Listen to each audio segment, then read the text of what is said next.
right. Good morning, everybody. Happy Thursday. Hey, happy leap day, everybody. The extra day, an extra day to trade. How blessed are we on this leap day? Hope you are having a good day so far. Hope you're having a good week.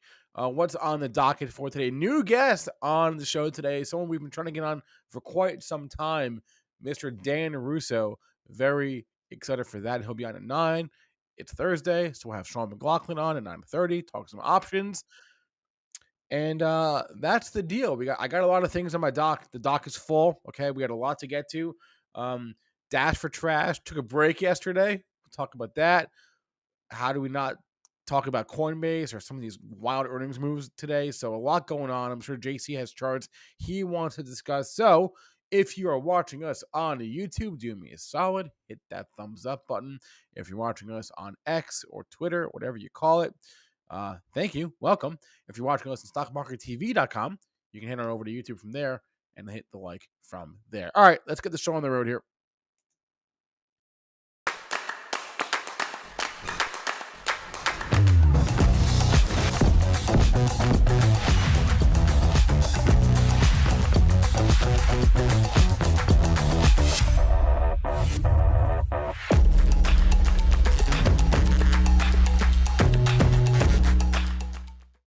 All right, now, Mr. Spencer Israel, how we doing? Oh, great. It's leap day. It's exciting. Today is February the 29th, so we have those. So my wife's like, wait a minute, there's 29 days? I'm like, yup. You got elections, Summer Olympics, and you got a leap year, right? Are there any other special unique things about this year? No, right? Those are the big three? Yeah, I think that's it. Happy birthday to my friend Dave. Today, I think he turns 6 years old. 7. You have a friend that was born on, that's hilarious. 8 years old. I think he's 8 years old today. So happy birthday, Dave. Dude, that is, can you imagine? Like, I wonder what that's like. Like, it's got to be like a club. Like, if you're born on February 29th, you're like in this like very unique, it must be odd club. It must be. Yeah, he doesn't get to celebrate his birthday every year. Yeah, I mean, once you get older, it doesn't really matter. But true. Like as a kid, it's probably a little bit more traumatizing. Probably a little weird. Probably a little weird. Yeah, probably a little weird. All right, we got Dan Russo here. Very excited for that. At 9. Let's get into the state of the markets though, and talk about what you want to discuss, and then maybe if we have time, what I want to discuss. Sure. Go ahead. All right.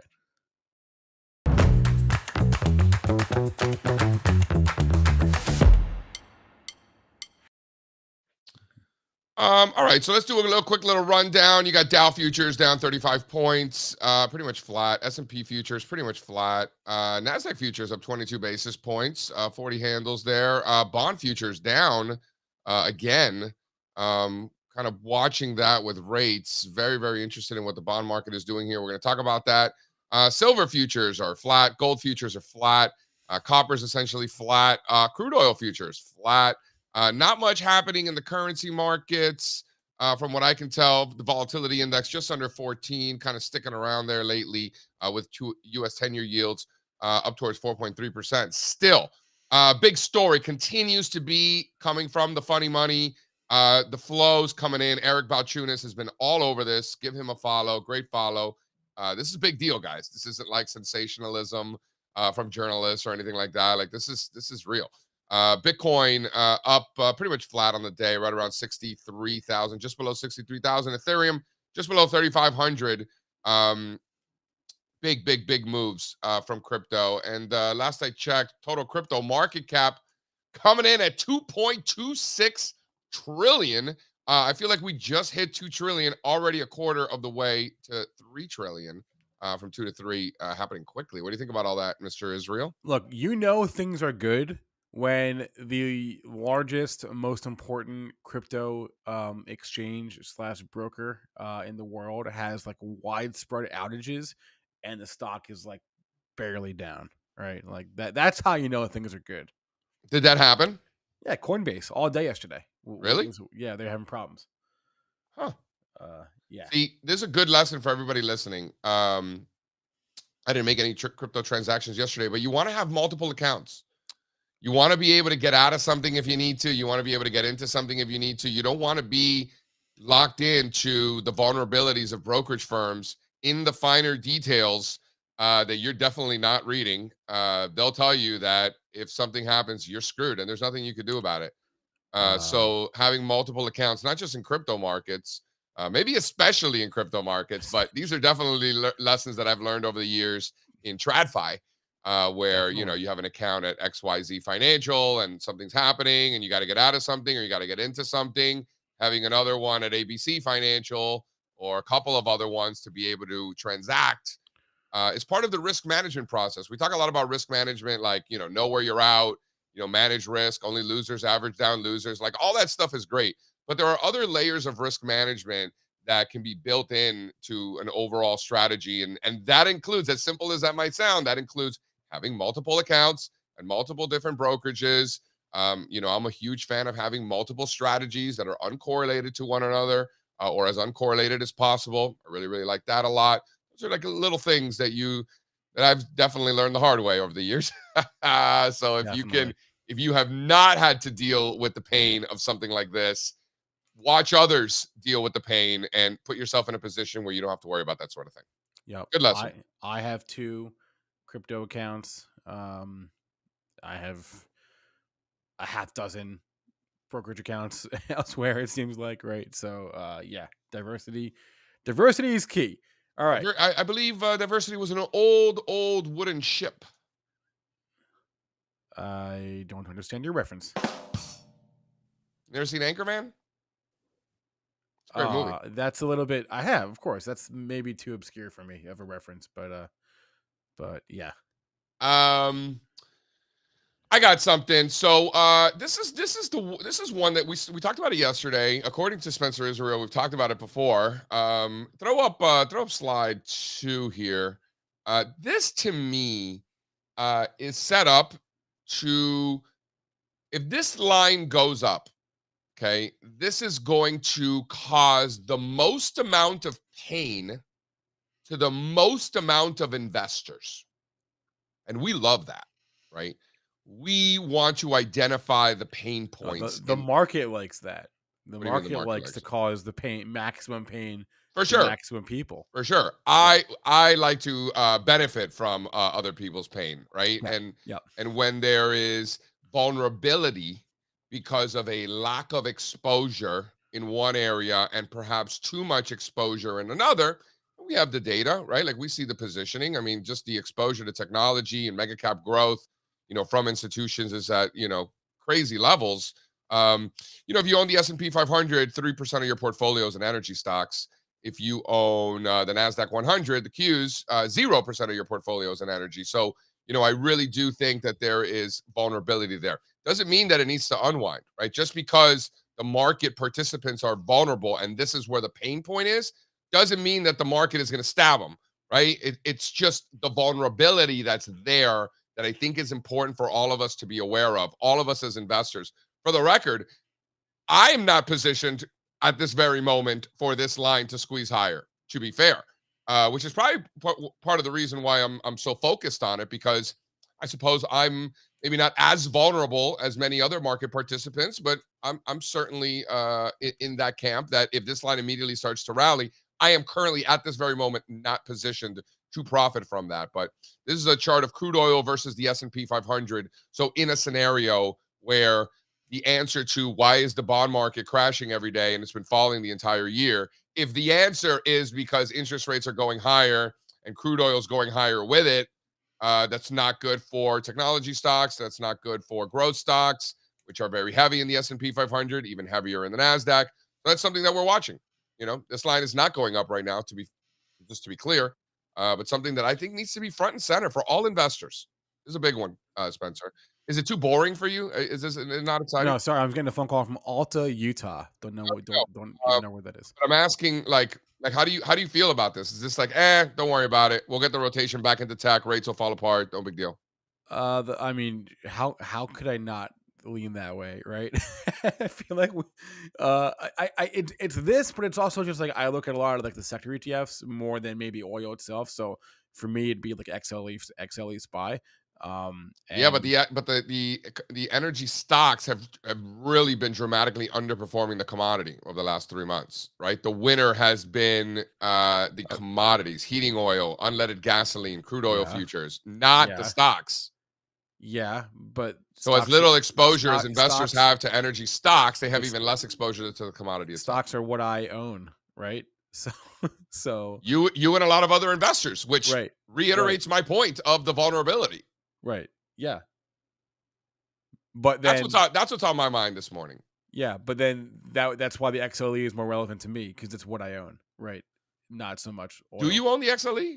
No, well, I mean, no, but no, I don't. But I own like, well, no, that's not true. I do. I own like, I own Spy. I own Vu, right? That's XLE basically, right? Three In that, percent, 3% right? XLE. So you don't. So So the answer is no. so I own what most people own, which is not a lot. Right. That is Right, my point. Like right, right, everything right. you're saying, like you are a representative of the Sure, general of population course I here am. of American investors with their home country bias and the recency bias and all of those things. It oozes out of you, Spencer. Oozes. It sure. I mean, why would I be anything other than underweight energy? Um, unless this line changes, right? But it's not changing yet. Yeah, it hasn't changed So, yet, but something definitely to keep an eye out for sure. all right, cool. That's what's Uh, on my mind. So that's it. I know you have some thoughts that you'd like to share this morning, Spencer. I'd love to hear what is on your mind, my friend. Oh, what's on my mind? Whoa, we're getting to Spencer's thoughts at 8:42. Ring Well, the you said bell. you started out the show. Maybe I'll have a chance to share what's on my mind today. So Ring here the you bell go. Let today. have at it. Let's hear what kind of genius wisdom you're about to fucking pop off. I have no wisdom for you all. I just have some news and some earnings and some volatility, some movement. Actually, I did want to say not a mea culpa per se, but of course on the day where I get excited about Dash for Trash, the Dash for Trash trade was very much off yesterday. Beyond Meat basically spent the entire day going down, right? And so did many of these other crappy names that have been rising for weeks now. So maybe my timing wasn't the best there. But the timing of my enthusiasm was not great. It's only one day. It's only one day. But One day still, does not make a trend, Spencer. it's true. I know. Hey, Just listen, math. listen. I know. So I'm still watching. The Carvanas of the world, the Beyond Meats of the world. Um, I love how Carvana is the blue chip they of are. the junkie stocks, like They the poster child of the short squeeze names. You know? they are, and their short interest is after all these years is still exorbitant. Well deserved. They earned that title of the blue Yeah. chip junkie stock. For sure. There used to be I used to live near a Carvana tower. I know Steve does now. I used to live near one. Well, Um, he lives hours away, but when he drives up to Miami, he sees a oh, couple of I them. used to live like 10 minutes away from a Carvana tower. I don't know what it's up to right now. So it's a car vending machine. Like, yeah, I guess that was a bad idea, huh? I guess so. Yeah, I don't know. All right, well, let's do some earnings here, and then we'll Please. bring on Mr. Russo at some point.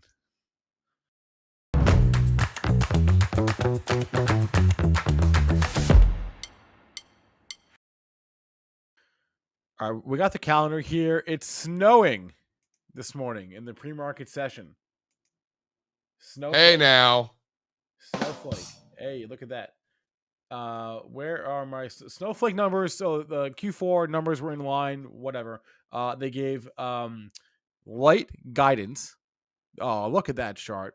Down 22% in the pre-market. They gave light guidance for the quarter and for the year. And also, by the way, their CEO, the guy who shepherded them through the IPO, is retiring effective immediately, right now. He's retiring. So they have a new CEO. He's used to work at Google, and then he worked at another company. Now he's at Snowflake. And the market does not like light guidance and a sudden C-suite shakeup. So down 22% here, as the chart says. Not great, Bob. And then Snowflake software, right? Yeah, it's cloud, I believe.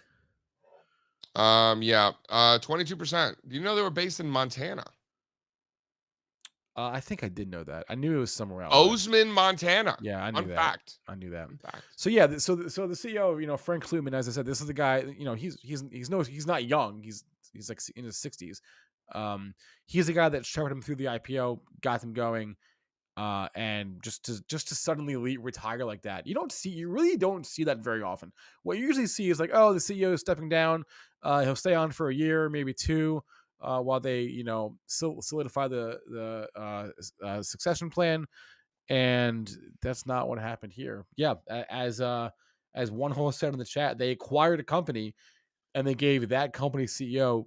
They made him the new CEO of Snowflake. So basically, that's what just went down. So very unusual situation. Um, the market hates unusual situations. So down 22% Down over this morning. 20%. Big loss. Yep. But really, all it takes is back down to the December lows. So is that really that big of a I deal? mean, that's almost. Yeah, I mean that's 2 whole months ago. So yeah, isn't it? Yeah. But when you zoom out, we're back to the December lows. So, Yeah, but that's still a lot different than saying we're back to last week's lows, right? Like, that's right. December was a little while ago now. 2 months ago. That's right. Yeah. All right.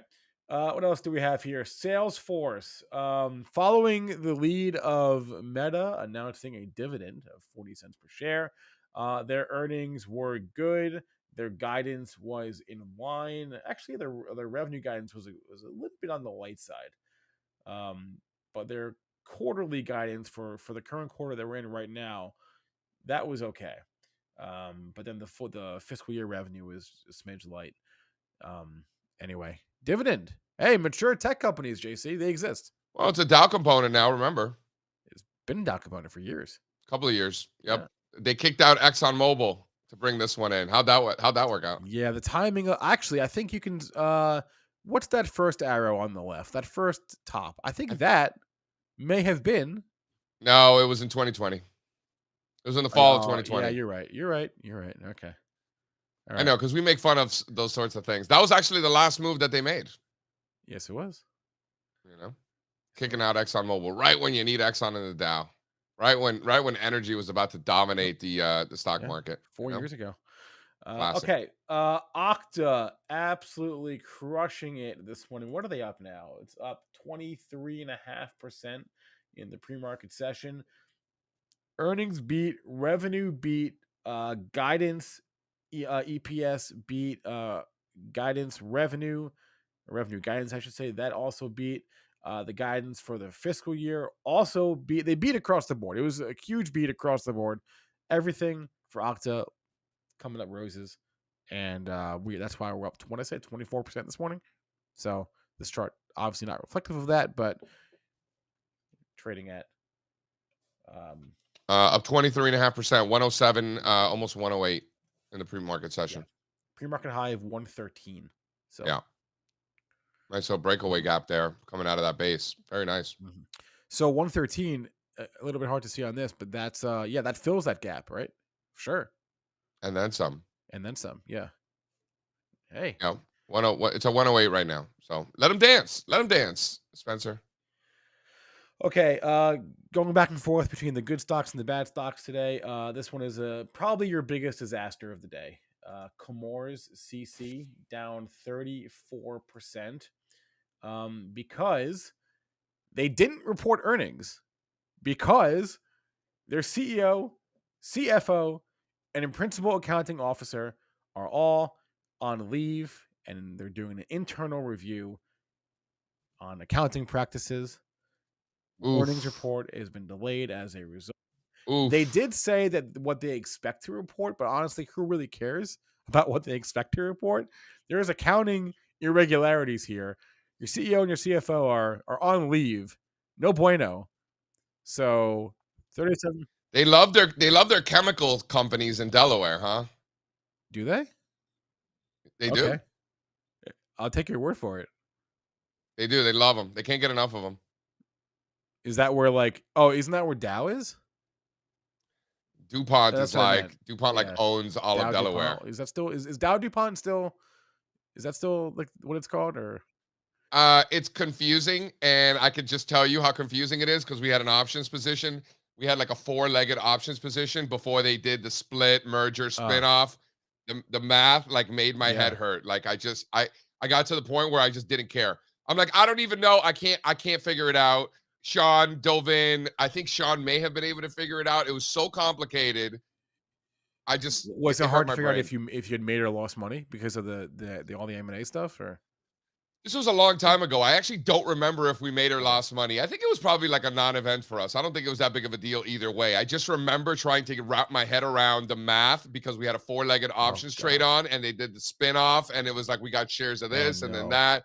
Ask Sean about this. It was crazy. It was All right. wild. Is Sean coming Sean's on coming on later? later, so we can ask All right, well, I'll ask Sean him about about that. this. See if he Anyway, remembers. down 37%, and falling actually the pre-market session. So yeah, we pre-market low was 17. Right, I guess we're off that. We're at $19 now, but just a disaster. So you take a stock that's been trading in a range for what, 3 years, and you add accounting irregularities to it, and it'll Looks like a nice clean top and breakaway gap to the downside. Market zero, Smokey. wouldn't go quite that far, but I would definitely say, uh, watch out, $4 billion chemical stock from watch out below. Delaware, and all of their heads are out of office on leave, and they're doing an accounting review on irregularities on the Yeah, accounting. Yeah, it sounds like a these great are days you situation. don't forget if you work at a place like this.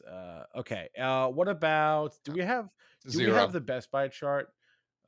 Best Buy earnings were good. Yeah, I don't know if we do. Best Buy earnings were good, and they're raising their dividend. It's a 2% raise, but a raise is a raise is a raise.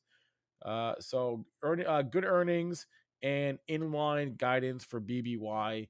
And last I had checked, the stock was You could throw up slide two there. last I had checked, the stock was up. Let me see if it's a lot can change in the pre-market. Yeah, it's still up. Okay, just making sure. It, Best Buy's up 4.5%, yeah, 83 and a quarter. Throw up that chart slide two there. You can see that kind of just in this messy range. I mean, Best Buy really. I got to tell you, I did go to Best Buy this summer to buy a speaker for my daughter's birthday party, and the customer service was fantastic. There was nobody in there, so shout out Best Buy. yeah. I like Best Buy. I probably go to Best Buy once a year for something or another. What do you go? What do you go to buy No, DVDs? last time I went, it was to buy more RAM for my computer. And then Why don't you just order it online like a normal person? I went to have the Geek Squad show me how to install it. You know, Ooh, all right, Spencer, so I now see now that you. I know how to do it, I can do it myself next time. Wow, who's fancy? There's zero chance I'm ever going to open a computer and do anything to it. There's no way that that comes out of there successfully. Well, then how would okay? So you would go to Best Buy and buy it. I would have to do something. I guess I go to Best Buy. There's no shot in hell that I'm going to unscrew my computer and like Not fiddle so bad. around with things and then screw it back in and that it's going to Not work. so bad. It wasn't so bad. Okay. Look at that Best Buy chart. It doesn't look good, but it's one of these few retailers that's managed to stave off Amazon, stave off death. So for For now. now, it's Yep. a zero. Okay.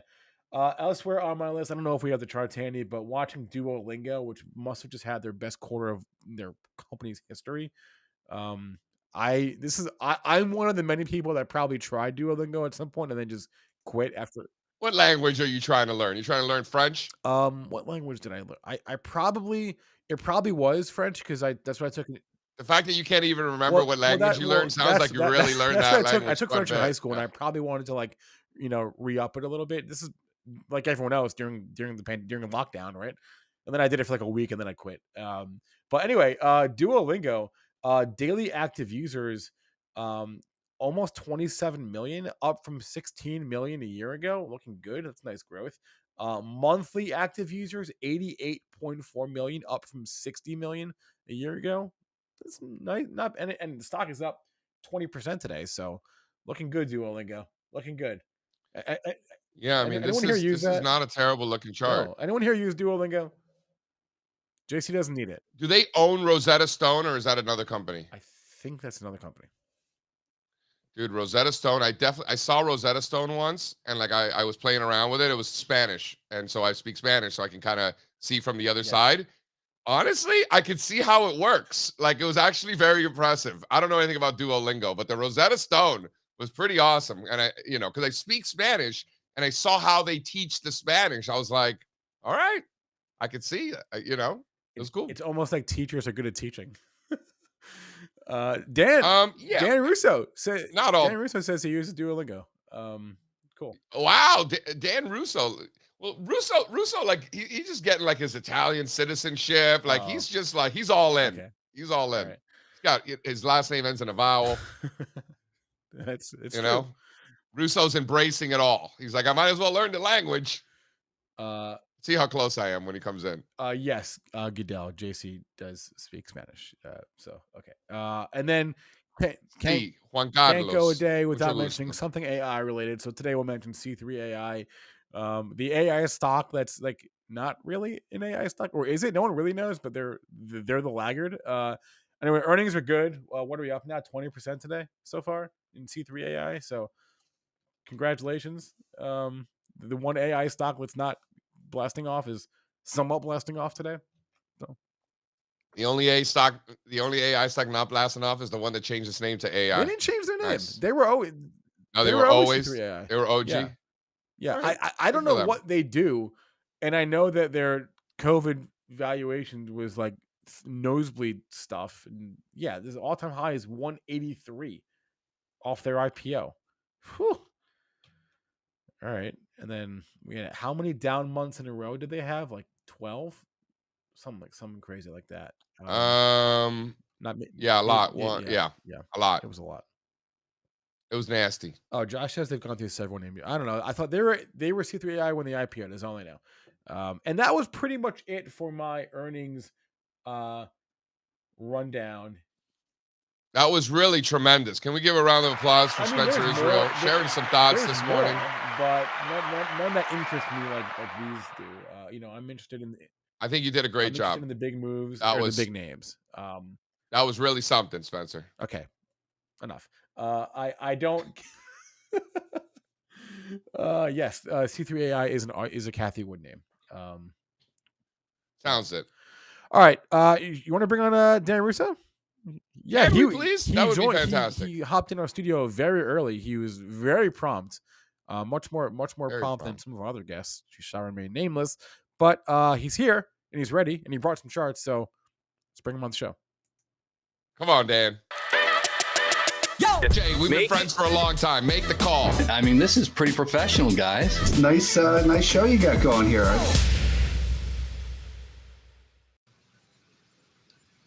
Mr. Russo. What's going on, guys? Where's Strazza? Strazza's on a little vacay. All right. We push him hard. So we push him hard. Yeah, but I mean, he's been hitting me for months to come on the show, and then I come on the show and he's not even here. I mean, no days off, man. I know. And he's, Russo's here. Mike Hurley was here this week, and he's got a man crush on Hurley. Somebody else I feel like was in town. Not a great week to go on vacation for. Who goes on vacation the week after President's Week? I mean, I guess if you. Well, we pushed him hard. Like he was in New York last week. We pushed Strazza hard. Let me ask you this, Mr. Russo. Why don't you tell the folks the perspective in which you approach the marketplace, right? A little bit about because we all have our thoughts on the market. What's this going to do? What that might do, et cetera, et cetera. But understanding the lens in which you view things, I think, can add a lot of value. Yeah, sure. So I am a portfolio manager at Potomac Fund Management, about $1.5 billion under management. I cannot talk about our funds and what we own. So full disclosure, nothing I say here has anything to do with our funds, and I'm not pitching our funds. I won't even mention them. But we run about $1.5 billion systematically and quantitatively. All based on technical analysis. Quant has a lot of different lenses. Some people take fundamental data and put it through a quant lens. Ours is all technical. And I guess if you wanted to boil us down, we care about three things. What's the trend in the market? Right? Pretty obvious. You use things like moving averages and et cetera to figure out what the trend is. How healthy is the trend? We do that with market breadth, in particular, advanced decline, weekly new highs and lows, and volume. And then finally, kind of, is that trend confirmed by intermarket relationships? So, I mean, shout out to Dow Theory. We use a version of it. So we still use the transports, no matter how many times I try to bring up that we should use semiconductors.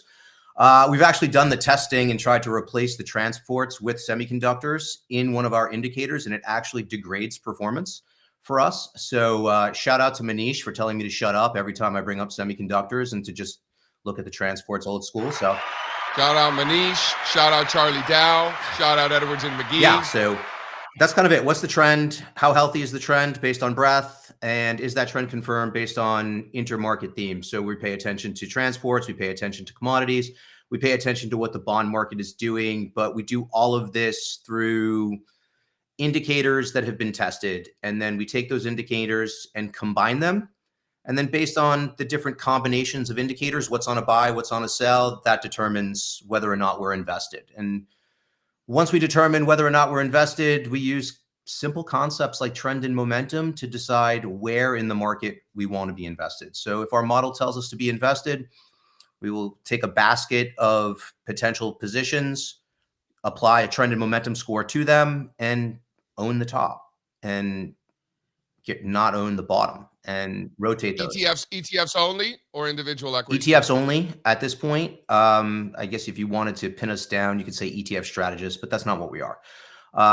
We are an active manager. Our funds hold ETFs. And what's kind of unique about us is within the tactical bucket, which is the category where we fall, we're one of the few managers who can and actually will go 100% to cash if our models tell us the environment is not great. You see a lot of these tactical managers, they say, they determine what equity exposure they want. And when they want, let's say it's 70% equities. And, if they want to be aggressive, they might bump that up to 75. And if they want to be conservative, they might take that down to 65. Yeah. What good is that? Well, what ends up happening is you end up kind of with a high correlation to the S&P with a lot more trading, right? And a higher expense ratio / management fee. So you're asking people to take on, higher expenses and manager risk so that you could look like the S&P, right? What's the point if you're going to be 90% correlated to the S&P? What's the point of calling yourself a tactical manager, right? Whereas we will utilize the ability to go to cash and take our correlation to the S&P, way down. What about leverage, right? So you can go 100%. Right, but do you go further than that? We will concentrate our positions to depending on the model that we're using and the strategy that it's in, or in other strategies, some are designed to be more conservative. So what we'll do is we'll take our baskets, right? So if our fund that's designed to be aggressive, the investment universe from which it can invest will tend to have funds in it that have a higher beta or standard deviation than the S&P, right? And then, something that's designed to be conservative, that basket will generally be funds that have a beta or standard deviation less than the S&P. So you kind of calibrate your aggression levels based on the underlyings. You mentioned volume as one of your indicators. If you have the ability to talk about it, I'd love to hear like how volume fits into the whole equation. I think you mentioned it maybe with breadth and AD lines or something. Yeah, and I don't know, where do you put volume as a breadth indicator? I've kind of used it as a breadth indicator. I only look at volume to see if it's liquid enough for us to participate in, to be perfectly honest. Like I want to look at open interest in the options market, see if we can play it in that sandbox, and look at the volume. Usually if I'm looking at volume, it's probably like on an ETF. And sometimes we could trade the ETF. A lot of times we can't. So we'll look at the components of the ETF and pick a series of stocks within that. It's kind of like my workaround. But that's the extent of my volume use. So, we're big on the volume ratios, right? Up, down volume, right? And without goes without saying that if the market is strong, you would expect to see a lot of stocks going up, and you would expect to see more volume trading in the stocks that are going up than are going down, right? So kind of the standard things like 80% upside days, 90% upside days as it relates to volume.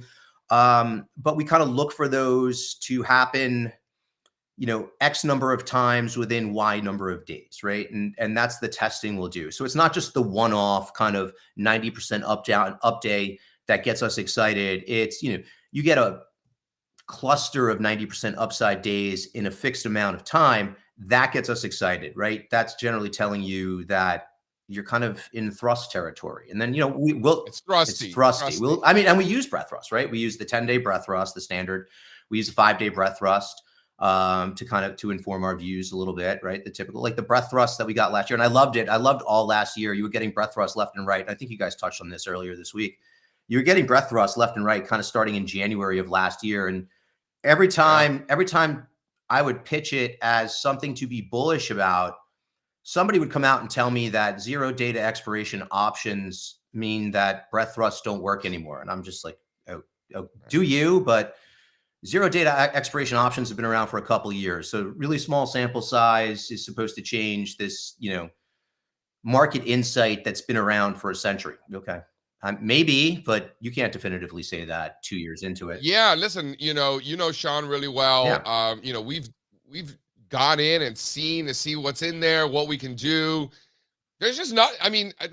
So as far as our lives have changed, our lives haven't changed at all since the zero day till expiration. Have yours? No, and I mean, it's not really going to drive a lot of what we do. And short term. And you and I, for the record, I think you and I are very open-minded. If there was a reason for us to change how we live our lives because of this new thing, we would. I know I certainly would. Listen, I think that if you were going to see it change some sort of market dynamic, right? Maybe if, I would probably, and this is probably a project that I will work on at some point this year, looking at, say, put call ratios, now over the past couple of years and seeing how they changed, have put call ratios changed, number one, and number two, has their signaling ability changed over the past couple of years relative to the previous 20 years, right? We kind of all know the standard. It's a sentiment indicator, put call ratio, right? You want to fade the extremes, right? But extremes by definition are not that They're not that common. But like, again, you can develop trading signals around it. So the project for me would be, and I haven't even started this yet, it's just something I'm thinking about. The project for me would be, okay, has the signaling ability of something like the put call ratio changed? And if it's changed over the past couple of years, it's probably worth monitoring, and maybe zero data expiration options are the reason for that change. But even still, the sample size there will be too small. So I don't know. I'm not going to give up on breadth thrusts because there's this new kind of lotto ticket phenomena in the market. Maybe you won't know that for 10 years, though, probably. Yeah. But I think we could probably start to pick up on something at this point if there was something there. And I think most of the smart people who I talk to who are, neck deep in options tell me no. Yeah. Right. Agreed. Same with me. By the way, Spencer, great. I have a 675-day Duolingo streak. That's very impressive. Dude, wow. Yeah, I've been practicing Italian, I imagine. Italian, and I will throw a little Spanish in there because my daughter is taking a language for the first time. She's in 7th grade and she's taking Spanish. So I'll throw that in there. And my Italian and Spanish, there's a lot of the romances. The Spanish and the Italian is the closest. They're very close. Portuguese is like Mandarin, and French is like a whole nother animal. So if you're going to do two of the romances, yeah, Italian and Spanish are probably the easiest to learn together. Portuguese is interesting because I train jiu-jitsu. I've been doing that for like 2.5 years, and all of the instructors are from Brazil, and they're all speaking Portuguese. But what's interesting is though, like, you listen to the language, you hear some Spanish in there, but then it sounds like Spanish, but I speak Spanish. I know, you would hear it. Understand a word they're saying. But then they were all saying goodbye to each other the other day after training, and they were saying ciao. And I was like, you guys say ciao? I was like, they're like, only to say goodbye. I was like, I don't get this language. I'm going to stay over here in my lane. Right. So, so mostly Italian. It sounds like Spanish though. Like if you don't speak Spanish, you would think that they're speaking Spanish. To the untrained ear. Yeah, lots of languages like that, right? To the untrained Portuguese is on Duolingo, so maybe we'll fire that up and see what happens. I'm definitely not going to do that. All right, let's talk about markets. Forget what's on my mind. I'd love to hear what's on your mind. Like, what are you thinking about here? We're last day of February. I'm very excited because I get a fresh batch of monthly candles. Monthlies tonight. I like to zoom out and look at my monthly charts. It's always a good time. I don't know. I think for me, it's a market where it's kind of hard to have a ton of conviction. I think that it is a market where you need to do the work, right? Because the S&P 500 is grinding higher. Breadth is certainly broadening. I think that if breadth is your bear case, that's starting to be tested as a bear case. Right. So if you just kind of look simply at the sector ETFs, 12-month performance, only 2, tech and comm services, are outperforming S&P 500. 1-month performance, that jumps to 5. Right. There are 5 sectors over the past month outperforming the S&P. So it feels like you're starting to get this broadening out in participation. I just think there's kind of a lot of mixed signals out there. Look at something like Tech underperforming is helping some of those other sectors outperform. It is. I mean, listen, the 5 sectors that are outperforming over the past month are discretionary, industrials. You guys have been all over that. Materials, healthcare, and financials, right? So I think that that's interesting. What else I think is interesting is I think the bond market is super interesting right now across the board. Yeah. What's interesting is it doesn't make any sense to me at all at this point, and that's fine. It doesn't have to. The market's not here to please me. But look at something like LQD, investment grade corporates, they're rolling over, while JNK on a total return basis is about to break to an all-time high and is in a consolidation within a steady uptrend, all while treasuries are moving lower and rates are moving higher. I don't know what they're doing today after the PCE, but the PCE looked like it was in line. So I'd imagine that didn't scare anybody. So I just think it's a market where you kind of have to do the work, sharpen your pencil, and figure out what's working and what's not. Probably drill down, get away from the index level a little bit, and drill down, and you could be rewarded if that's what you do. I think that there's a good debate playing out between equal weight and cap weight. You mentioned it yesterday, and it was interesting. Yeah, let's throw up that chart. Throw up slide 25 here. I love to hear your thoughts. I think unfortunately we're on the same page, but I think we're on the same page in that equal weight versus cap weight is not a breadth indicator. People love to point out equal weight lagging cap weight as some sort of bearish breadth indicator, right? And to me, it's not a breadth indicator. It's a performance indicator. Somebody's saying it's a stock picker's market, and I agree with that. I think, dispersions are probably up. And, if you're looking at equal weight and it's lagging cap weight, that just means the bigger stocks are outperforming. That doesn't mean that those smaller stocks are necessarily going down, which is where, again, you have to kind of dig in and do the work. And, I think we live in a world where for the past decade, everybody has been conditioned to just buy the S&P 500, right? From a kind of an index perspective. But what if I told you that over the past 25 years, the equal weight index actually outperforms the cap weighted index? Since inception, it's outperformed. Yeah, but that's also a function of when the equally weighted index was launched. And that was after, right? There's some funkiness in terms of the starting point. But either way, it really just comes down to like what's index versus what's not loaded up in the other. And if that particular group of stocks that's loaded up in one index that's not in the other, that if that sector's in favor, then one's going to win over the other. It doesn't. Yeah, but I mean, like you're good. Your blue line on this chart doesn't send the message that people think it sends, is my point, right? People will look at that chart, the RSP versus SPY, and say that it's going down and say that means market breadth is bad, right? It doesn't. You have to dig in, right? If that line is going down because stocks are going up, but the biggest stocks are just going up more, that's not necessarily bearish. Well, right? that was last year. That was all of last year. Right. That was all of last year. It was a great year, by the way. Banner year for the stock market. 25% on the S&P, right? Yeah. I mean, it doesn't make any. It's just lazy analysis, and I think that's where we are always big fans of. Did you test it? Right. The question we always ask each other is, have you tested it? Right. And if you want to come and these things are easy to test, and not doing it and then just opining on it is just lazy to me. But whatever. I mean, other people's laziness is, our opportunity. Yeah. I think that's interesting. I don't quite understand not the rallying cries, but the cries that there's trouble brewing in credit markets. That makes no sense to me whatsoever. I brought a chart here. The opposite. To me, it's the opposite, right? First off, I already mentioned it. You have investment grade, the investment grade ETF, LQD, rolling over. And you have junk bonds, J&K, trading higher. Yeah. And then if you kind of look at high yield credit spreads. So I brought a chart, Spencer. Who's saying that there's trouble in credit? I've heard it numerous times, people pitching that there's some sort of event coming, and the credit markets tell you the exact opposite. Well, and by the way, has been for quite some time now. It's not. Yeah, I mean, so this is pretty simple, right? High yield option adjusted spread, right? So high yields relative to treasuries with a 1-year moving average, just to smooth it out. And I don't know, we're heading towards the lows, and this thing does actually tend to lead. It's not like the VIX, where the VIX tends to be a more coincident indicator, right? Stocks are already going down as the VIX spikes more often than not. And you can get Andrew Thrasher in here to tell me if I'm right or wrong. But these OAS spreads, you can look at high yield, you can look at, triple C's and below, but that's kind of tough because those bonds don't really trade. You can look at Spain, German bonds, Italian bonds. I mean, Right. you can look at any of the credit spreads. There's nothing.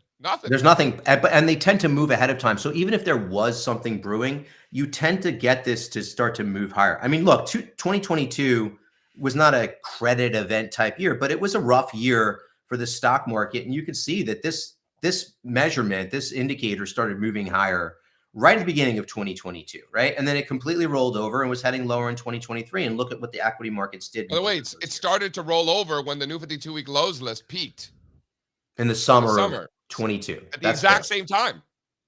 Well, it is a so in other words, this peaked credit spread, the credit spreads widening peaked at the same time that market breadth bottomed. Like, that's not a coincidence. It is not a coincidence. So, and this is still heading lower. So I don't know if there's a credit event coming, if there's a reason for the credit market to be worried, nobody told the credit market. Right. Like, you're just kind of chugging along here. And, I don't know. Can it change? Of course it can change, but this thing tends to front run that, at least get moving it starts to get moving to the upside ahead of time. And I'm not saying that the 252-day moving average is the right one here, right? It would be something to look at. And depending on your time frame, you could very easily build a trading signal out of this and make it part of a composite system. Hard for me to get excited about a credit event. At the end of the day, this moving average is just a smoothing mechanism, right? So you're smoothing out the data. You can smooth it out any way you want. At the end of the day, the line is not going up. It's not going up. Neither line. Regardless of which moving average you're using, lines still go down. Yeah, right? They are. So I don't know. What excites you? What are you looking at besides Bitcoin? We talk about Bitcoin. Well, I mean, I can't buy Bitcoin. We don't own Bitcoin in our funds, and even with the new products out, I mean, I'm evaluating them. So I will say that Dan Russo, independently, personally, owns Bitcoin. Yeah, I mean, listen, for us, I mean, the market doesn't always set up clean trades. The breakout above 31 was front and center. We were eyeing that forever. I was very patient. I was obnoxious about it. Like, you mortgage the house, you flip the book long Bitcoin on a breakout above 31. Yeah. That was the trade. And what's the target? I think we get back to the highs. I think we take a break at 47 on the way up, like literally like stair step higher. We get to the mid 60s, see what happens there. But I think we go to 100 and then you get the $100 roll. It rolls over into 110, 115. Like, that's sort of where my head is at. Here we are now in the 60s. Let's see what happens. But it's been very good to us here at All-Star Charts. So, no complaints. And when I think about supply and demand, which at the end of the day is everything Russo's talking about here is supply and demand analysis, I think less about the halvening of Bitcoin, where now the miners are going to be selling less, literally half of what they were selling before. So technically there's going to be less supply, and that's fine and dandy. I'm much more interested on the demand side of the equation and the relentless amount of demand you want to talk about breadth thrusts. Like, I don't know if you are able to define what we've been seeing in the inflows of Bitcoin, but this is like, I think some people have attempted to define it, right? Like, this is literally what's so nice about this is the simplicity of it. This is literally, Econ 101, freshman year of college, right? Every freshman has to take an economics class, whether you're a business major or not, right? This is Econ 101, right? Supply, demand, and everybody has been, all the folks inside the ETF, the Bitcoin ETF ecosystem, have been pointing out that the ETFs over the past 3 days have been buying like between 9 and 10,000 Bitcoin, while the Bitcoin network has generated 900 Bitcoin, a 10-to-1 mismatch. It doesn't get more simple than that. And can there be supply, right? Will people sell Bitcoin? Sure. But, in terms of the new demand from these ETFs, the 9, not including Grayscale, and then what the network generates is a 10-to-1 mismatch. So that's interesting in and of itself. And then add in the fact that there are still massive platforms that will not or have not allowed their advisors to utilize these products for clients yet. There's no options market, Dan.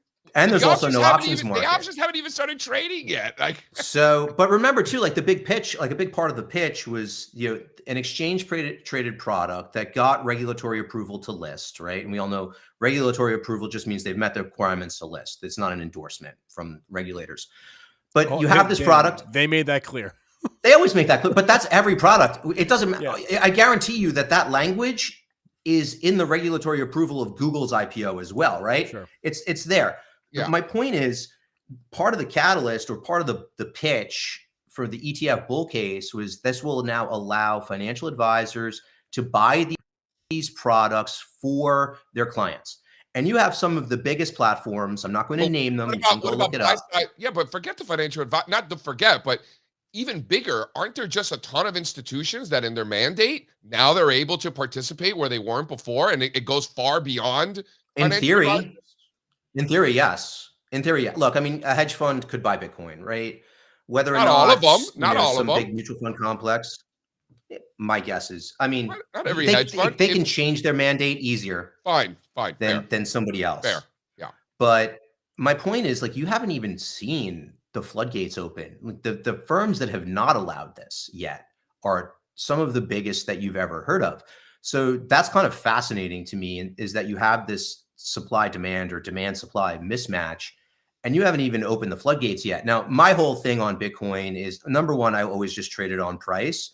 But if I was going to try to formulate some opinion on Bitcoin, my kind of long-term view on Bitcoin is, as you know, I teach the technical analysis class at Baruch College, right? So every year I get a fresh batch of every semester. I love that. It's so much fun. I bet. Because it's just an extension of, like, I go into the class and it's literally what we're doing right now. I tell them, I give them a syllabus ahead of time. I tell them, listen, this is just a rough guide, because if something happens in the market, we're going to talk about that. And if that takes up the whole class, well, then we're probably not going to talk about. There's always something happening in the market. Cool. And there's always something happening that we can talk about. So I'm never on syllabus, but the kids seem to like it. But what's amazing is I always get, every semester I get a fresh batch of college seniors, and I ask them a simple question. I say, how many of you own gold? None of them raise their hand. I say, how many of you own Bitcoin? They all raise their hand. So my simple thesis, again, that will take years. I love how you're using the students as sentiment. I love that. Well, what it does is, my view is, look, I think you have a line in the sand. I think you have baby boomers and older, and you have our generation. I don't know where you fall, but Gen X and younger, right? And I think for Gen X and younger, my view is, in strategic portfolios, these Bitcoin ETFs have the potential to replace the gold allocation. Whereas, like somebody my dad's age and older probably stick with gold. I pitched my dad so hard on Bitcoin. He played around a little bit, but I don't know. But so that's just my view, and maybe it plays out, maybe it doesn't. And listen, if Bitcoin starts to roll over and go down, I'm not going to own it, because that's my view, because, price is all that really matters. And this is the most pure thing, but I think it's so interesting that this setup doesn't get more simple than it is. It's literally Econ 101. If you went, to the first month of your economics class, you had this trade. Let me ask you this. Going into the ETF and everything like that, I was in the camp that it's not bearish that more investors are going to be able to participate. So it's got to be bullish. The question was, how bullish is it? And I didn't have an answer to that, obviously. I think the question is always, what's priced in? Right, exactly. Right? So hold on. So I would argue that what we have seen over the last few weeks has exceeded any expectations I may have had, in terms of how bullish is it, how much is priced in. Clearly, not as much was priced in as maybe some people thought. It's exceeded my expectations. Any views there? No, I think that's fair, right? I mean, to the extent that it's trading at a higher level than it was before the event, that means it exceeded expectations. Now, you had an initial sell the news event. It's a blip, right? It's a blip. But this thing traded down 20%, which is nothing here. But, I guess it has, right? I mean, and that's what's so fascinating to me. Going back to what I just said, you still have massive platforms that have not okayed this yet. And maybe they never will. I don't know. Right? I'm not in compliance departments, but you start to get enough. They're common. They're common, Dan. They're common. You start to get enough of your people slamming your door saying, hey, our clients want this. Like, that's probably what it takes to change your mind. Who knows how long that takes. But, somebody like a Vanguard, maybe they never will, right? It doesn't align with how they view markets, but I don't know, like, why not? It's just, I view this thing as an asset. Like, there are people who are dogmatic about it. To me, it's just another asset. Like, figure out where it fits in within your asset allocation and then trade it accordingly. That's a good Size it question. properly. Hold on, this is the good question. So you're literally saying it's another asset. I've for a long time have viewed Bitcoin and other altcoins as just like more tech stocks, maybe more software stocks. And now I'm starting to come around to maybe it's its own thing. Strazza still thinks it's not its own thing. It's just, you know, a longer duration, you know, junky tech, you know, speculative tech is what he calls it. You think it's a whole nother asset class? So if I were right now, if I were to kind of build out a bucket of asset classes, I'd say you have equities, I'd say you have fixed income, I'd say you have commodities and currencies, and I have always put these in the commodities bucket. For so now, commodities bucket, I don't think they're not currencies. Speculative tech. Interesting. No, I mean, but no, and I don't think you can put it anywhere yet because, quite honestly, I think it's still too new. Right? I think the bucket you put it in will largely be a function of its correlation to those other assets, right? And we have what, 11 years of Bitcoin trading? Is that enough in the grand scheme of markets? And in those early years, I was going to say, can you even rely on the first 4 years of data right there? You really got half. So let's say let's give it the benefit of the doubt and say you have 8 years of data. 2016, yeah. In the grand scheme of assets, can you really say that this is like less than a blip? So, and you've seen it, right? And you've seen that correlation change over time. And the thing that's interesting to me and like the work that we do in looking at these things to figure out if we even want to pay attention to them comes down to how does that correlation shake out? Because, you know, up until for 5 or so years leading up to 2020, the correlation was close to zero, sometimes negative, sometimes positive, kind of hugged the zero line. And then everything got correlated to the upside post 2020, right? They're literally just, that's when volatility spiked, correlation spiked too. That's normal. Yep. And now correlation for Bitcoin to equities has been slowly drifting lower back towards that zero line. Correlations in general, to be fair. Correlations are down across the board, which is why somebody mentioned earlier that's a stock picker's market, and I agree with that. But if this thing shakes out with a correlation that's somewhere around zero to the equity market, can you really lump it in with speculative tech? Probably not. I think it becomes a function of, you know, the correlation to other asset classes, and, you know, maybe it does become its own asset class.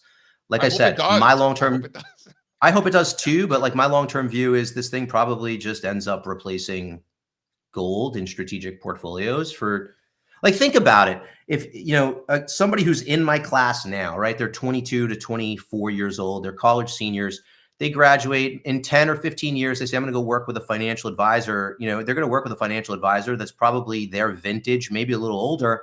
And they're going to sit down and you think they're going to be talking about adding, you know, a 5% position in their portfolio to GLD? I don't know. No, maybe, but probably not. Dan, you were not, you didn't come to dinner the other night. You were definitely missed. It was a good crew. I had a date with my daughters. I had just come back from Italy, and that's more important. My daughters. That's more important. Otherwise, I would have been there. It was a good time. It looked like a good crew. I would not have missed JB's birthday. I got some. No, this was dinner a couple of weeks ago, and we had some questions and, you know, raised some hands, and so I'm gonna just do it quickly before the fun police kicks you out. Just for fun, no one's gonna hold you to it. U.S. 10-year yields right now hovering right around 4.3%. Do we see 5 first, or do we see 3.7 first? I think the trend is to the upside. You see 5 first is your answer? I believe so. This is not advice. No. No one's gonna hold you to it. This is just a fun little game that we like to play. So you think up for yields? Crude oil. Do you think that we get back to the 90s, or do you think that we drop down to the 50s first? I think the trend in crude oil is going to turn higher. And what about gold? You think we see 2,500 first, or back down to 15? Gold has not moved in like 2 forever. years. I know. So I don't know. Hard to have a strong view there. I'm gonna say it's gonna hover around 2,000. Continue to do what it's doing. Are you saying it will fluctuate? Prices will fluctuate? It will fluctuate within a tight range around a round number. S&P 500, 6,000 or 4,000 first? Ooh, 6,000. See how fun this is, Dan? It's not fun at all. The trend in the S&P 500 is up. So You're such a it's hard for trend me to argue follower. I against like it. I like it. Gold is mean, flat, what so else are he's we like supposed to staying do? flat. This one's up, it's going up. You're such a But isn't that what you're supposed to do? I Like, respect right? it. I love it. Dude, I freaking love it, man. You're right. It's right up my alley. No, I'm not gonna fight you on it. I think it's great. Our mantra is probability, not prediction. Mhm. I have no idea what's going to happen tomorrow. I love it. That's the best part about my students, because they come in and they think I'm going to give them some magic bullet, some nugget. They come in, they're like, "What do you think of the market?" And then they're shocked when I go, "I don't know." That's right. Go, but here's what's happening. That's right. Like, what do you think the market's going to do? You know that asset prices trend. That we know.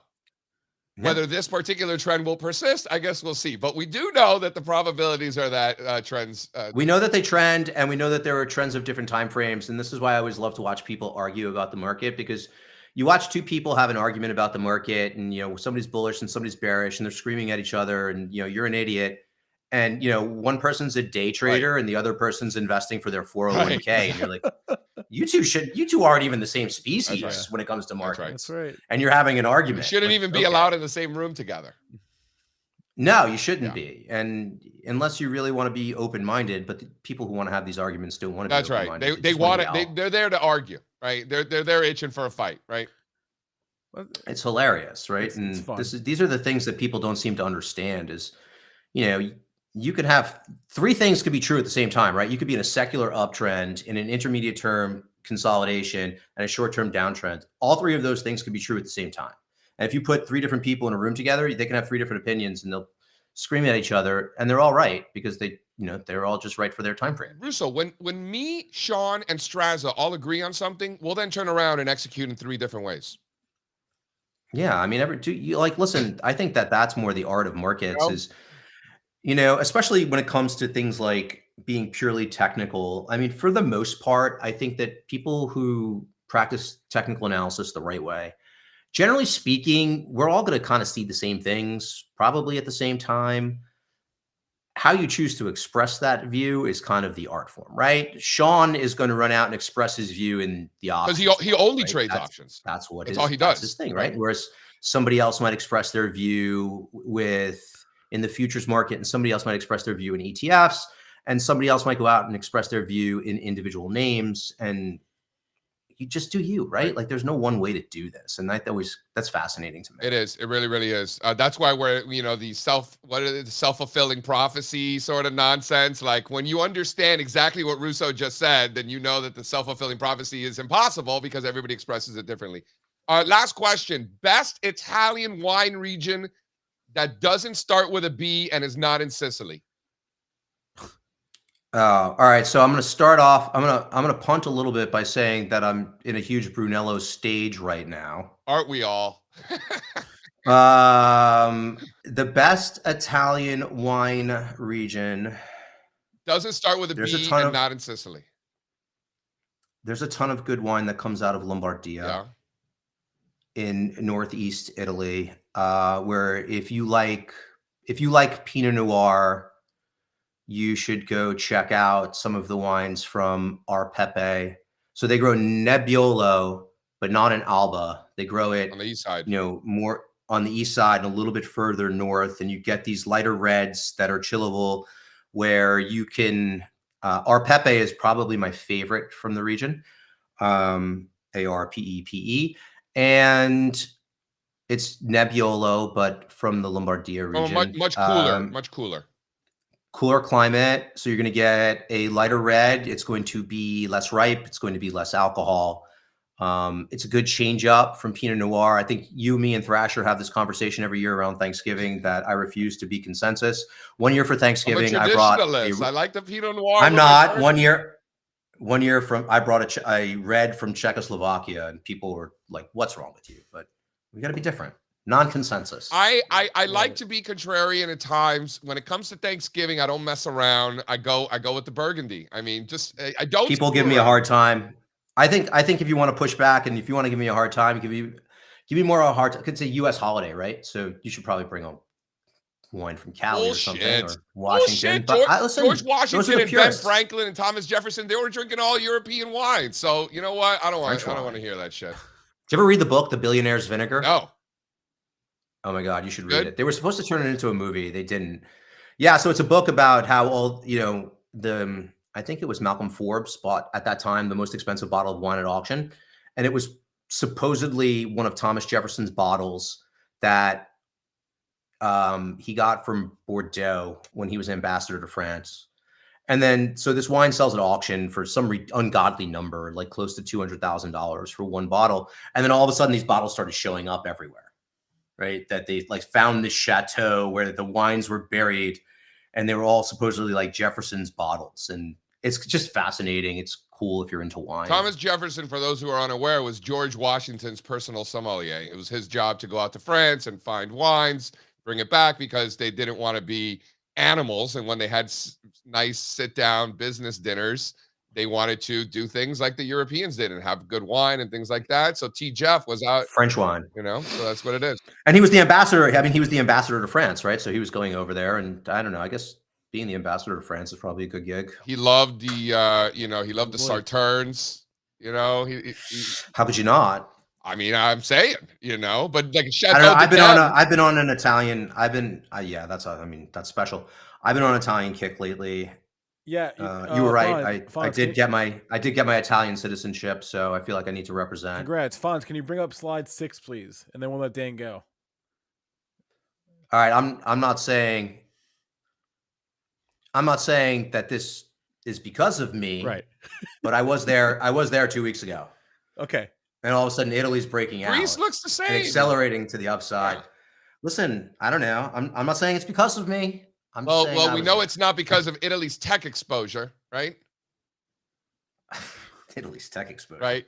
It's the lack thereof, which to me is information, right? What you're seeing in Europe is not technology, right? Which is interesting. Yeah, I mean, I think you do have some big semiconductor companies over there, right? Like ASML and. Well, not in Italy. But not in Italy. In Europe in general. Europe in general, Italy is right? 2%. The last 2% technology exposure in Italy. You got a bunch of banks. The last legendary tech company to come out of Europe was probably Nokia. Well, you've got some. Well, listen, let's have Dan back. This is a great conversation. We can do this all day. We can just talk wine and stocks. We'll get Thrasher in here. This will be fantastic. Oh boy. Thanks a lot. All right, guys. It was a pleasure. Dan. Thanks for having me. We'll talk soon. All right, man. We were trying to get Dan on the show for like 6 months, so that was great. I like how Joel is talking about chilled frappato. That's my style, but that's Sicily. So I X'd out Sicily to hear his answer. I liked his answer. Nebbiolo from the east side. That's a lot of prosecco and stuff like that comes from up there in that area. You guys are speaking Greek to me, so I trust what you're saying is true, but I have no way of knowing. Right? Nebbiolo is the grape that they make Barolo and Barbaresco from. So Nebbiolo is. I've heard of those. Nebbiolo is it's like saying in Napa Valley, you're not making a Napa wine, you're making Cabernet Sauvignon. It's just Napa is known for that. In Piedmonte, they do Nebbiolo, but those are big, high alcohol, high acid wines, high tannin wines. They're aged for years.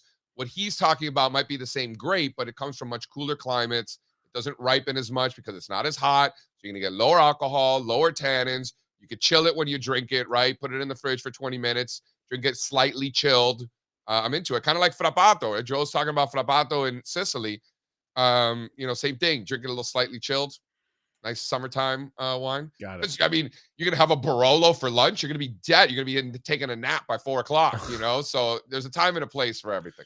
Time and a place. All right, it's 9:39. Let's do a quick rundown, JC, of where things stand, and then we'll bring on Mr. McLaughlin. Beautiful. Dow futures are up 70 points right now, about 18 basis points. S&P up 20 handles, about 40 bips. NASDAQ futures up 70 basis points, over 130 points this morning. Bond futures have turned around, back up 30 basis points. Big reversal this morning in the bond market. That's front and center for me.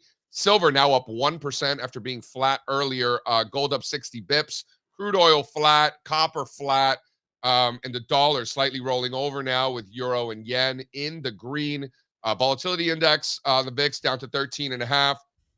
U.S. 10-year yield as bonds have rallied this morning down to 4.25, down from 4.3. And then, of course, in the old funny money, you've got the Bitcoin up 1% on the day, 63,000.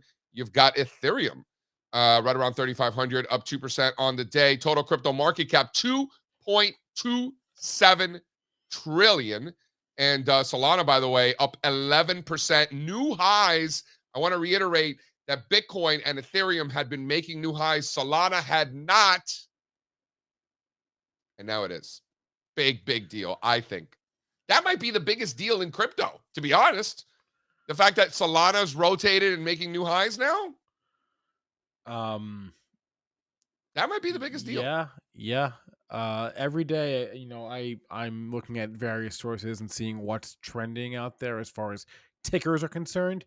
And for the last several days, it's usually Bitcoin's on there, right? But the last several days, it's been not so much Bitcoin and Ethereum, but it's been Solana, it's been Dogecoin, a lot of Dogecoin actually, and there's been some others as well. Spencer's entire retirement account is in the Doge. No, I mean, look, we were talking with Dan about allocations and all that, and I am probably almost certainly too underweight cryptocurrencies, but just because I had such a head start buying stocks, I didn't buy my first Bitcoin until 2020 maybe. Well, the Doge is up 50% this week, so yeah, well, no big deal. Can't win them all. No big deal. How about that, Doge? Yeah. CryptoPunk's pushing $200,000, by the way. I know. Well, let's bring on Sean McLaughlin here and talk about options trades in Dow DuPont. That's what we're going to talk about right now. Oh, that's right. I'm glad you remembered that. I'm going to curious. His brain is going to hurt thinking about it too. Yeah, all right.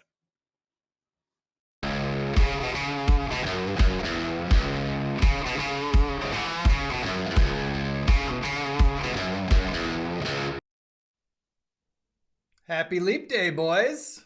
Happy Leap Day. Is it? Are we even here? Is this real? Is this happening? Or is this not a simulation? Only is it Leap Day, Sean, not only is it Leap Day, but we get monthly candlesticks today too. Oh, man. Might as well be Christmas. Who's better? This kind of is like my Christmas.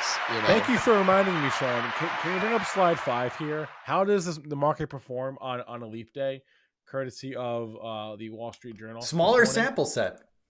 Very small sample set. A bunch of leap days happen on the weekend, so we don't have that many leap days on a weekday. But this goes back to 1950, and all in all, there's really not much to see here. I was gonna say, how many are there? Like 10? The market closes an average of down like 0.1%. It's like not really a thing, but I thought this was interesting. Hey, before we get into anything here real quick, I just want to give a shout out to Joe Russo. We have the luxury of getting a lot of great guests on the show, right? I mean, we have a great network of friends. A lot of people want to hang out with us and share ideas with us, and it's great. But man, Joe Russo, what a great guest. We got to get him on more often. I love his approach. Dan Russo? What did I say? You said Joe. Oh, sorry. I'm like, who's Joe? Does Dan have a brother I don't know about? Joe Russo is Dan's Italian cousin. He's his extra Italian cousin. Yeah, his cousin on his mother's side. Believe me, I'm sure he's got a cousin named Joe. I'm sure of it. and one named Giuseppe, right? Definitely. Dan, sorry about that, buddy. But hey, if you're still watching, great to have you on, man. I love Dan's approach to markets. We're a bit of a kindred spirit, so great guest. You know what I like about Dan is that he doesn't give a shit. He doesn't care. Higher, lower, whatever. I appreciate that because I'm one of those too. All right, Sean. Before we get into, we're going to talk about the China trade that we put on yesterday. But I'm curious. Do you remember kind of what happened with that 4-legged options trade we had on the Dow DuPont and then the spinoff? And remember the shit show that created? I vaguely remember it. We had a position on, and there was the spinoff, and then our options were converted to some other options, and they had these weird strike prices. And I think even for a little while, my brokerage account didn't even recognize the options, and I couldn't trade out of them for a little bit.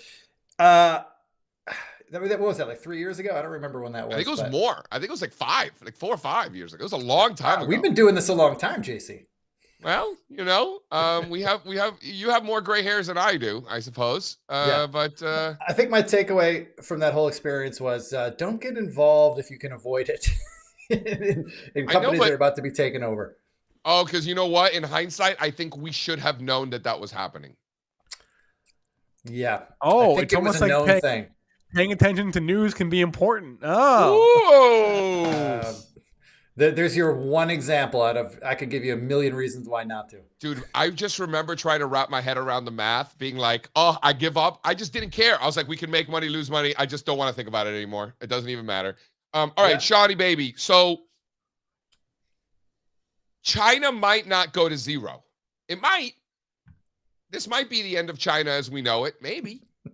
But maybe not. And maybe there's opportunity there if China's not a zero. That was my thoughts.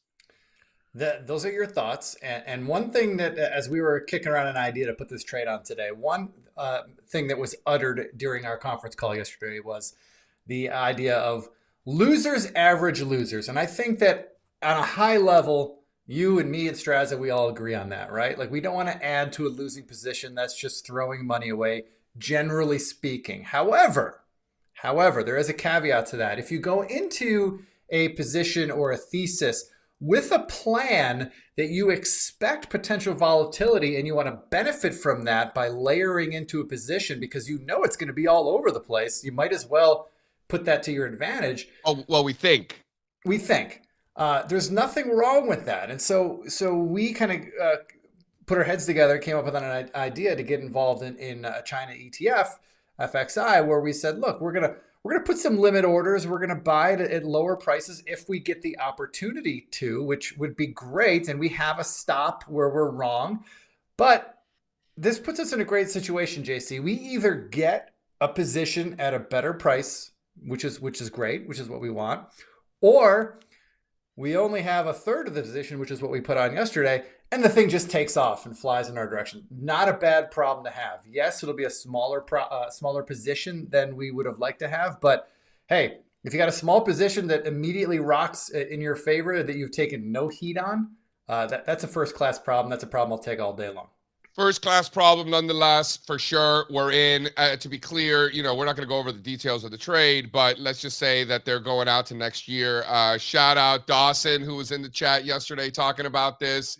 Seems to me like we're on a similar, ours is an FXI, not K-Web, but I think that we're in a similar sphere. If this trade works, the K-Web's probably not going to crash. Should we buy some leaps today in honor of Leap Day?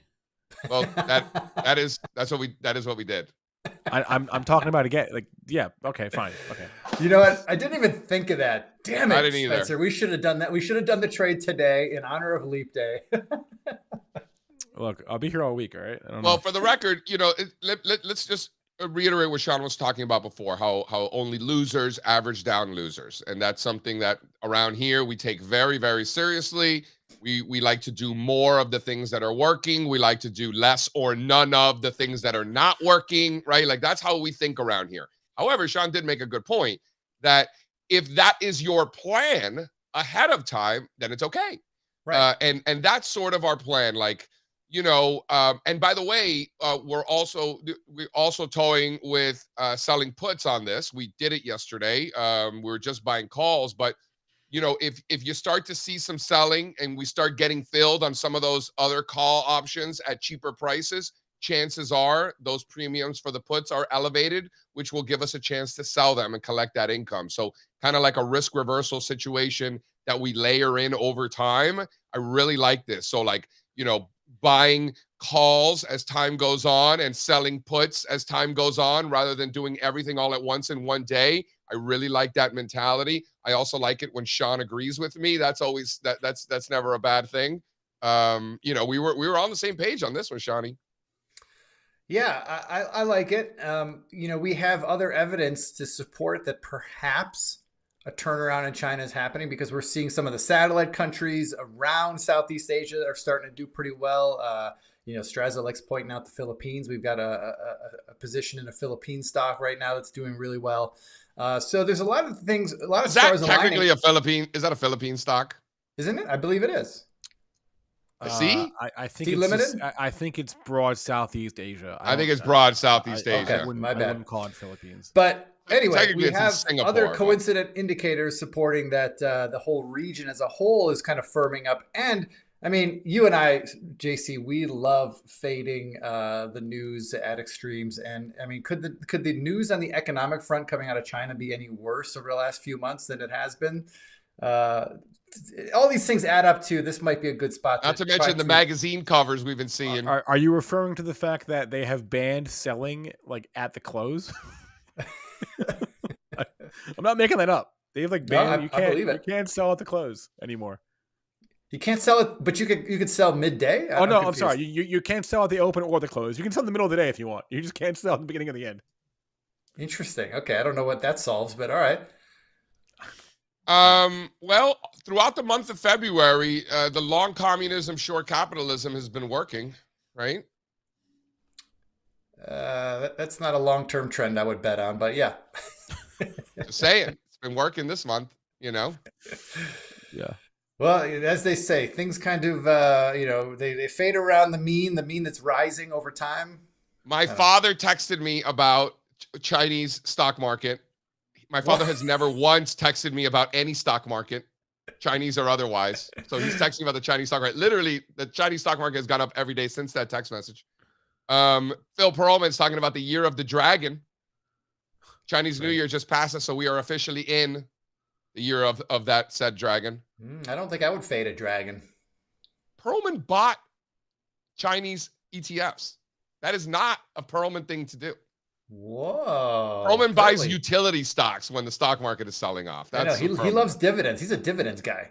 And I don't think the FXI pays much of a dividend. I don't know. I'm making this up. I don't think it does. No, it actually it's got a 3.5% yield. Shows you how much we know. More than I would have guessed, but 3.5% American yield. dollars. I would say 3.5% more than I would have guessed. Yep. Agreed. Yeah, American dollars. Wow. All right. Wow. Yep. Cool. Okay. All right, well, real fast before I forget, because I've almost forgot. But what are you guys all doing at 2:00 Eastern time today? I know where JC will be. I know where I'll be. Sean will be recovering from his options jam session, which is at noon, obviously. But 2:00 today, our crypto live event or live crypto event. There's the link, the QR code on the screen. Scan it, sign up. It's free. It's not going to be on YouTube, but it is going to be free to attend. It's going to be on our website. So use the code on the screen, scan, join, register. We'll see you there. And we're going to talk about all the data that we wish we had in traditional markets, right? What I would give to have the data we have in crypto markets in TradFi, man, unbelievable. It really is the coolest thing ever. All the stars are aligning today. You got your big event today. Solana's making highs. I'm going to a Solana-Rado meetup event tonight here. It's going to be a bunch of crypto nerds. I mean, wow, the stars are aligning. Here, I'll drop the link in the chat. There it is. I just dropped it in the chat. Yeah, your Solana first Solana event, right? Yeah, there's a group of crypto nerds here in Colorado that friends of mine who are putting together a new meetup group. Tonight's their first meeting, and they've got like 25 people RSVP'd for the first event. I mean, it's pretty great. So, I mean, there's a sentiment indicator for you right there. Bunch of degens getting drunk. That'll end well. Yeah. It is at a sports bar, JC, so you'll appreciate that. Can't believe it. I love it. All right, I'm stoked for 2:00. Make sure that you're there. Spencer, you want to hit that bumper? I do, most certainly.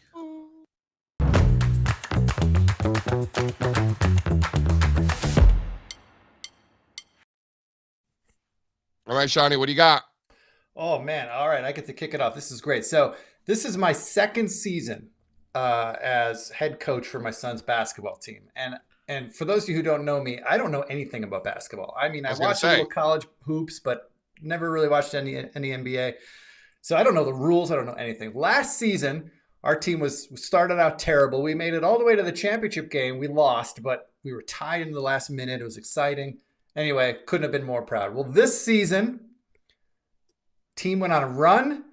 We finished 7-1 in the regular season. We played our championship game on Tuesday night, and we trounced them. So my boys are champs. Nice. Congrats. My boys are champs. I'm so proud. I wish I could take credit. I can't take any credit for it. The kids just really, man, they came a long way, and man, it was so much fun. And I'm bummed the season's over. I mean, I wish we had another 10 games. It was a lot of fun. Is this one of those leagues where every kid has to play, right? Like Every kid gets equal playing time. I mean, it's not exactly equal, but we try to spread it out, and it's actually not a problem for our team because our team's pretty balanced. We have, there's a couple kids that stand out, and there's a couple kids that are a little less, but we got no dead weight on our team. Are you the only coach, or do you have like an assistant? I have an assistant coach. Yeah. Sean is the assistant to the regional manager. Right. So I have twin boys. They just turned 1. They just started walking over the last few weeks. So I didn't want to I don't want to be one of these crazy dads. So I wanted them to walk for at least 2 weeks before I start giving them the bat to start taking swings down in the basement. Right. So now that they've been walking for a couple of weeks, they got their balance a little bit. They still look like a couple of drunks kind of stumbling around the kitchen, but nevertheless, so I got the tees with like the big balls, the big plastic balls, so that they can start working on their swings, right? Instead, they're just using the bats as swords and beating the crap out of each other. So this is not working out too well so far. But so any advice out there?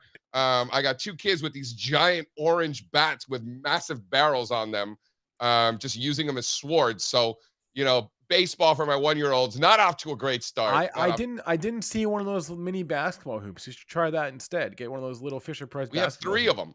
You have 3 of them. I didn't give you the whole tour of the house. All right. My recess. Start with soccer. Soccer is easy. Just one ball. They use their feet. It promotes learning walking. Cubans don't play soccer. We play baseball, Sean. That's true. I get it. It's all about just getting your footwork down. Cubans don't know what soccer is. That's true. My recess is at Strazza's recommendation. Actually, I watched the documentary "The Greatest Night in Pop" on Netflix about the "We Are the World." Oh, I saw that too. Great. The song and the recording, tremendous. Totally awesome. How often? Yeah. It's just so cool to see when like stars collide like that, like they did for this one night only recording in 1984. I think. 1984. I was 9 years old when that song came out, and I remember it was the biggest song in the world. But I don't remember like when they were showing like all the footage around the world of people gathering and singing and like town squares and stuff. I don't remember any of that. That was pretty cool to see. Yeah, it was just very cool to see the stars of the day interact with each other, and they're trying to figure out why the audio quality for Cyndi Lauper's mic sucks. Oh, it turns out she's wearing all these beads, so the mic is picking up the beads that she's wearing. Right? It's great. It's tremendous, and obviously, I'm from New Jersey. I'm a huge Bruce Springsteen fan, so seeing him there is cool. Totally cool. Yeah. Definitely recommend. 8 out of 10. I love the point that like the only way that was able to work was because all those stars were in town for that award show that night, and so it had to be that one night, and it was like from like they all got there like 10 p.m. and they were there till like 8 in the morning, like all overnight. That's crazy. It must have sucked to not get the invite. I know, right? Well, a lot of them were like hesitant to go until they found out that other people were going, and there was a whole subplot about Prince. Is Prince going to show up? Is he not going to show up? And he wants to come, but he doesn't want to go to the studio. And anyway, he didn't hasn't that always been the thing with Prince? Like it's always, is Prince going to show up tonight? Like no one ever knew where Prince was going to show up. Great basketball player, Prince. Yes, I've seen footage. Seriously, he makes pancakes when he plays basketball too, right? You guys don't remember that Dave Chappelle skit? Oh, come on, man. No, sorry. Where Prince has the guys over and they're playing basketball, and all Prince wants to do is make pancakes for everybody. Come on. I mean, that sounds like a good skit, but also rest in peace, Richard Lewis, tremendous comedian. If you ever seen Curb or not, if you've seen Robin Hood Men in Tights or any of his dozens of stand-ups over the years, funny guy. Was he sick? Well, he's had a while, but I guess he had a heart attack or something. Yeah. So bummer there. All right. It is Thursday. On a brighter note, big day for us today. We got the options jam session with Sean at noon. We got CRL Chart Request Live at 1. And we got our crypto event at 2. If you haven't registered, do so. The link is in the chat. It's pinned to the top. As I said, it will not be on YouTube, but it will be on our site for free. Got to click the link to be there. We'll see you there. Go make some money. Have a good one. And that's all I got. Adios. Take care, everybody. Run it. I can't ain't take no loss. I don't even know what it costs. I hit the ground and I go